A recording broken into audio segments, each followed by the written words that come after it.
So let's move on to a lot of Jeopardy news. Jason Zuffanieri. Yes. Last time we recorded one of these things, he was on a roll. Just won $500,000. I'm telling you, I'm the curse. I told you this. Yeah, because we recorded that on a Wednesday, uploaded it to our Patreon backers on a Wednesday, and on Thursday he goes down in defeat. Same thing happened with James. Remember? I was there for James. I'm the curse. I'm the curse, Cyndi.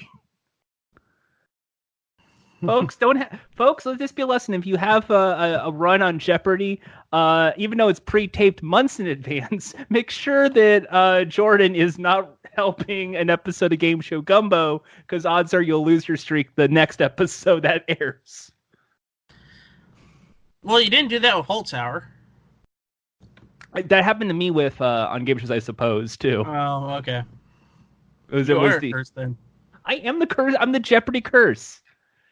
I've already failed the Jeopardy test like 15 times at this point. What's me to say I can't ruin someone else's Jeopardy dreams? Mm-hmm. So now here's the question from me to you. We already know that the Tournament of Champions is already taped. All right. How do you think he does in the 2021 Tournament of Champions? Is it not this one that's going to air? It's the secondary one. So he's not going to be in with Holtzhauer in this No. one. If I have to be a betting man, I'm going to say second place. He's going to make it the finals. He makes the finals, but loses in second place. I'm going to even go as far as in my prediction, he wins the first half of the final, but loses in the second half. Isn't that what happened with Alan Liu? I think so, but it's going to be one of those things where he goes into the second game and it's like 26,000 versus 20,000. It's not going to be that big of a gap. And I believe the winner will be a female. Okay. We'll see a female James or a female version of Jason, and that's going to be, we're going to have it, folks. We're going to have a leading lady in Jeopardy again. Jeopardy Jessica. One could only dream. Oh, I think if Jessica was on Jeopardy, I think she would go all the way. I would say at least 18 games, 19 games. Depends on how well her trigger thumb holds out. She's been playing a lot of video games. I think she's got it. It's really just like, what's the category mix? And usually, from what I gather, if it's sports, she's got it done. Makes you wish Sports Jeopardy were still on the air, doesn't it? I'm always on the fence with that show. But if I had to pick between Sports Jeopardy, Rock and Roll Jeopardy, or Jep, that is my second favorite Jeopardy. Sports Jeopardy? Sports Jeopardy, only because Dan Patrick, great host. Yep. And the fact that with sports trivia, and this is just something in general, sports trivia is always evolving. There's trades, there's new stadiums built, there's new ownership, there's records always being broken. That it's like, if the category is name the USC fighter by their nickname, that can change because next season there could be 5, 6, 7 new fighters with new nicknames, and you have already a new stack of trivia questions. Yeah. Well, you can do the same thing with music. In music-wise, it's always top 40 hits. So you have your top 40s for 52 weeks. You have the new year of trivia. Mm-hmm. And who won the Grammy for Best Rap Album? Who won for Best Country? Who won for R&B? They also have their side projects, which is good for 3 or 4 categories. Like musical restaurants. My favorite category ever in Rock and Roll Jeopardy was Eat It, which is just all food titles. I like that. Was that on the celebrity show that Weird Al was on? Yes. Of course.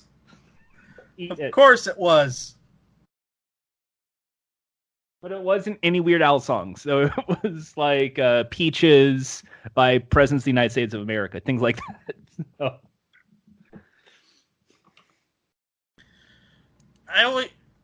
In elementary school, we had a kid who was his name was Brian. He was a big fan of Presidents of the United States of America.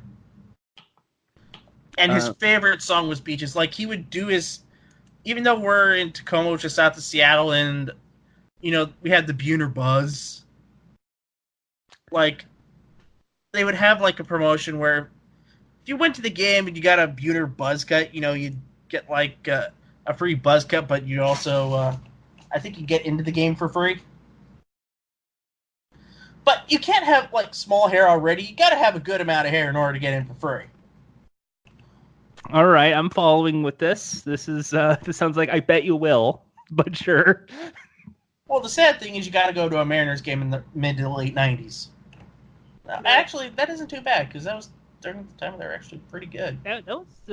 No, that was actually like when they were making the round. Like, they were in the playoffs frequently. Yeah, 95, 2001 was their window. It was their playoff window. What a great time to be a fan of the Dodgers, am I right? This is another reason that I kind of hope Jessica was on, because we kind of got into a little bit of an argument, like who was responsible for blowing Game 5 of the NLDS, Clayton Kershaw or David Roberts. Do you want me to tell you what I think? I think it's Kershaw, but I think it's a mix of both.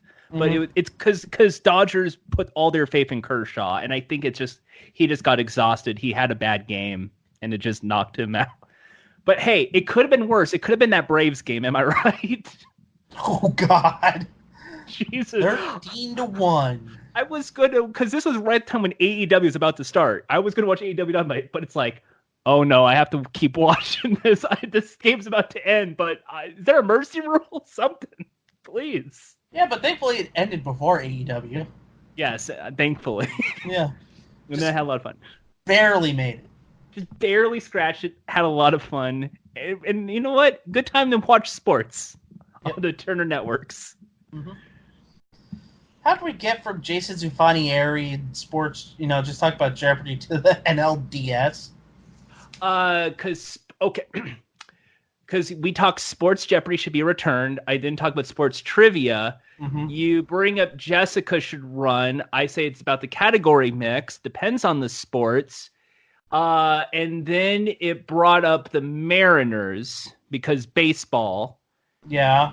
Baseball of the Mariners and the buzz cut led to I Bet You Will tangent, but then went back into the Mariners game. We talked playoffs because of the 90s, because of when that happened. I brought up the Dodgers because I brought up Dodgers. It's the playoffs.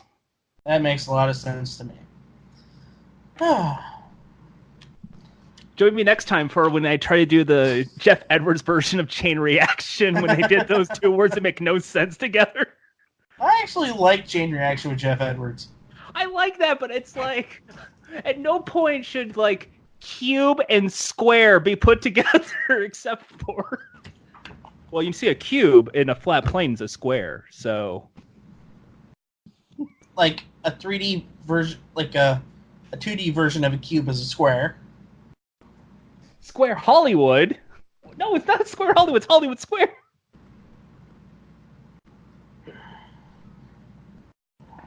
That's my weird tangent of the day. Speaking of weird tangents, GSN has a new show coming out. Shall we talk about that? Again? Another one after Catch 21? Well, you gotta crank out shows. So before you explain this, I have this weird, I'm not gonna say it's a conspiracy theory, I just think it might sound about right. I think what GSN's trying to do is crank out these original shows a little bit more often. Yes, they're like the $10,000 defaults, whatever. But I think it's because to create revenue, they want to get these quickly into syndication like America says, and so that they have their own in-house library of shows that they can generate to compete against Buzzr because the Fremantle library is just all entirely theirs. Yeah. And, however, it's also the same thing because GSN's owned by, Sony? It's still owned by Sony, and we've went over this, like the Sony library of shows. So your Joker's Wild, your Wheel of Fortune, and Jeopardy. It's the Barry Enright, it's Merv Griffin, it's Bob Stewart. To which I would argue, why don't you just try and revive Merv Griffin's crosswords, but not do spoilers? There's a problem with that. Sony only owns Wheel and Jeopardy. They do not own Merv Griffin Productions. Whoa, I never knew that. That's right. Do. The thing about Merv, I think everything after the sale of Wheel and Jeopardy to Sony and Monopoly, believe it or not, is Sony's. No, everything before that, so I want to say 95, 96. Okay. Is Sony's. But but all of the shows that Merv has afterwards, which was Host Ruckus with Amazing Jonathan. Host Ruck. No, they have Ruckus. Click. Oh yes, my favorite. No, there was at one point Click on GSN. Right. It's because Merv was still alive, could make that deal. But Merv syndicated it.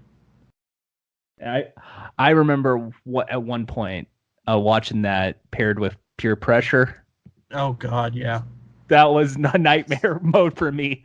But then afterwards, I believe there was like an NWA wrestling show after it. I thought that was pretty cool. WCW Worldwide? Yes. WCW Worldwide. You got to see these D-listers wrestle. Yes. So it was like that's like the weirdest way to imagine Jordan. It's like right after like say the Batman animated series, just flip the channel and then like here's Click and then here's wrestling and then suddenly it's like 2 p.m. in the afternoon. It's like, oh well, that goes our day. You want to go outside? Yeah, I guess. We just go like Toys R Us or something. No, oh no.